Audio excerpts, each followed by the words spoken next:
कहानी की शुरुआत होती है स्पॉक नाम के एक साइंटिस्ट को दिखाते हुए जो वोल्केनो को ठंडा करने के लिए खुद को खतरे में डाल रहा है। अगर उसने उसे जल्द ही ठंडा नहीं किया तो ये वोल्केनो पूरे प्लेनेट को तबाह कर देगा। लेकिन इसी बीच उसके दोस्त कुछ ऐसा कर देते हैं जिसकी वजह से उन्हें उस प्लेनेट के लोगों से जान बचाकर भागना पड़ा।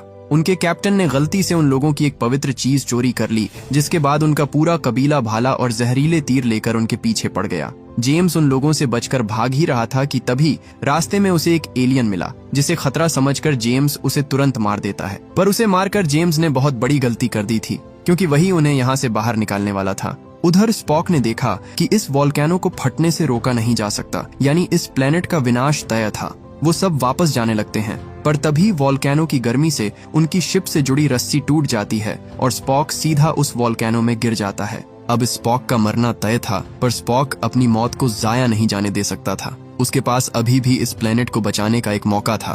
वो कहता है, मैंने कोल्ड फ्यूजन डिवाइस शुरू कर दिया है, काउंटडाउन खत्म होते ही ये वोल्केनो शांत हो जाएगा। उधर जेम्स उन लोगों से बचता हुआ उस प्लेनेट के समुद्र में कूद जाता है। वहां के खतरनाक जीवों से बचते हुए वो तैरकर अपनी शिप पर वापस लौट आया, लेकिन उनका एक साथी अभी भी वोल्केनो में फंसा हुआ था। जेम्स कहता है, स्पॉक को बीम की मदद से शिप में टेलीपोर्ट कर लो, लेकिन चीफ इंजीनियर उसे बताता है पानी में रहते हुए उसे टेलीपोर्ट करना नामुमकिन है। ऐसा करने के लिए हमें शिप को पानी से बाहर निकालना होगा।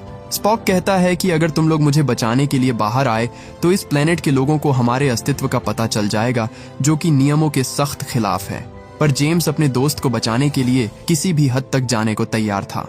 उसे टेलीपोर्ट करने से पहले जेम्स अपनी असिस्टेंट से पूछता है कि स्पॉक अगर मेरी जगह होता तो वो क्या करता, जिस पर असिस्टेंट उसे कहता है कि वो आपको मरने देता। उसके मुंह से ये जवाब सुनकर जेम्स सोच में पड़ जाता है, पर तभी उस वोल्केनो में एक जोरदार धमाका हुआ, जिससे उसमें से लावा निकलकर बाहर गिरने लगा।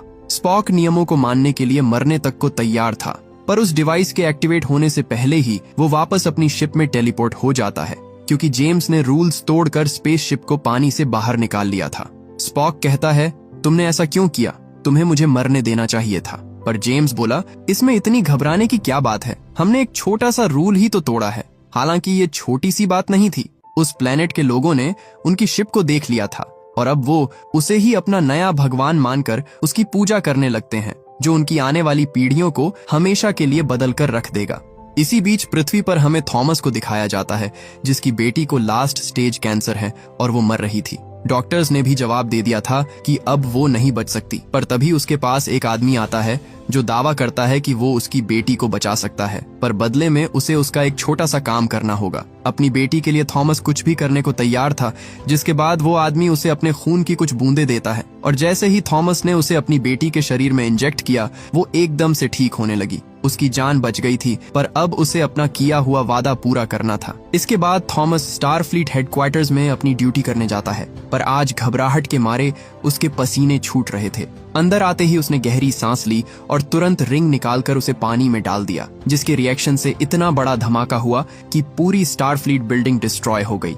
उधर जेम्स और स्पॉक को कैप्टन अपने पास बुलाते हैं। जेम्स को लगा जरूर उसने कुछ अच्छा किया होगा, इसलिए कैप्टन उसकी तारीफ करना चाह रहे होंगे, पर असल में होता इसका उल्टा है। उन्हें पता चल गया कि जेम्स ने अपनी रिपोर्ट में झूठ बोला है। रिपोर्ट में इस बात का तो जिक्र ही नहीं था कि उन्होंने इतनी बड़ी स्पेसशिप को ऐसे लोगों को दिखा दिया जिन्होंने अभी तक एक मामूली पहिए की भी खोज नहीं की। जेम्स को पता चला कि ये बात स्पॉक ने उन्हें बताई थी, जबकि उसने उसे साफ साफ ऐसा करने से मना किया था। स्पॉक भी क्या करता, उसकी स्पीशीज में किसी को झूठ बोलना आता ही नहीं था। पाइक कहते हैं, मिस्टर जेम्स, क्या आप जानते हैं कि आप अव्वल दर्जे के बेवकूफ हैं? बताओ, इस मिशन से तुमने क्या सीखा और तुम्हारी क्या गलती थी? जिस पर जेम्स मजाक में बोला कि यही कि स्पॉक भरोसे लायक नहीं है। हालांकि कैप्टन उसके इस तरह के मजाकिया बर्ताव से बिल्कुल खुश नहीं होते। जेम्स को इस बात का घमंड था कि जब से वो कैप्टन बना है, तब से उसकी वजह से किसी की जान नहीं गई। पाइक कहते हैं कि तुम्हें लगता है कि तुम सबसे ऊपर हो और जब चाहे तब रूल्स तोड़ सकते हो, पर ऐसा नहीं है। सीनियर्स ने तुमसे एंटरप्राइज की कमान छीन ली है। अब तुम शिप के कैप्टन नहीं रहे। जेम्स उनसे बस एक और मौका मांगता है, पर अब बहुत देर हो चुकी थी। अपने गम को भुलाने के लिए जेम्स एक बार में जाकर खूब शराब पीता है। उसे इतना परेशान देख पाइक उसके पास आते हैं और कहते हैं कि मैंने स्पॉक का ट्रांसफर कर दिया है और अब से तुम मेरे फर्स्ट ऑफिसर हो। ये सुनकर जेम्स को अपने कानों पर यकीन नहीं होता। वो बात ही कर रहे थे कि तभी उन्हें फोन पर एक इमरजेंसी मीटिंग का मैसेज आया, जिसके बाद दोनों तुरंत स्टारफ्लीट हेडक्वार्टर के लिए निकल जाते हैं। रास्ते में उसे स्पॉक मिला, पर उसे देखकर जेम्स बिल्कुल खुश नहीं था। वो बोला, मैंने